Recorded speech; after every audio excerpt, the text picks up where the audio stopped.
Baik, torang ke informasi masih dari pemulihan ekonomi. Dana pinjaman pemulihan ekonomi nasional akhirnya cair. Pimpinan Dewan Manado berharap Sonyanda Lemo jadi alasan proyek memolor. Usai dana pinjaman program ekonomi nasional dicairkan PT SMI ke kas daerah Kota Manado, diharapkan tak ada lagi proyek molor yang bersumber dari dana pemulihan ekonomi nasional.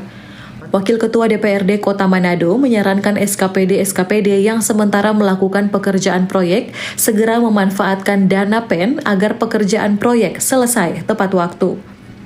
Fungsi pengawasan juga terus ditingkatkan terhadap proyek pembangunan agar dipastikan pinjaman program pemulihan ekonomi nasional benar-benar untuk membangkitkan ekonomi rakyat.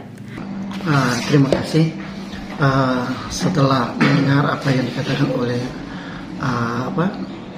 Kabar Keuangan bahwa dana PEN sudah dicairkan oleh pusat ke Kota Manado, saya sendiri sebagai anggota Dewan dan pimpinan Dewan juga mengharapkan kepada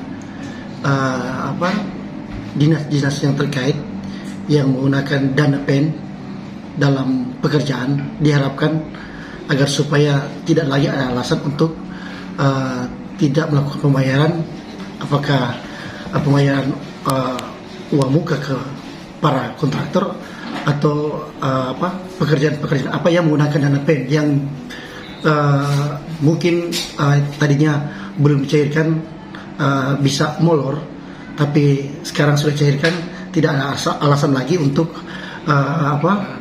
tidak dibayar proyek-proyek atau pekerjaan-pekerjaan yang dibiayai oleh dana PEN itu. Pencairan dana pinjaman program pemulihan ekonomi nasional dicairkan secara bertahap. Di tahap pertama ini dikucurkan sebesar 25% dari total pinjaman pemerintah Kota Manado ke PT SMI. Hizkia Warankiran melaporkan untuk Kawanwa TV.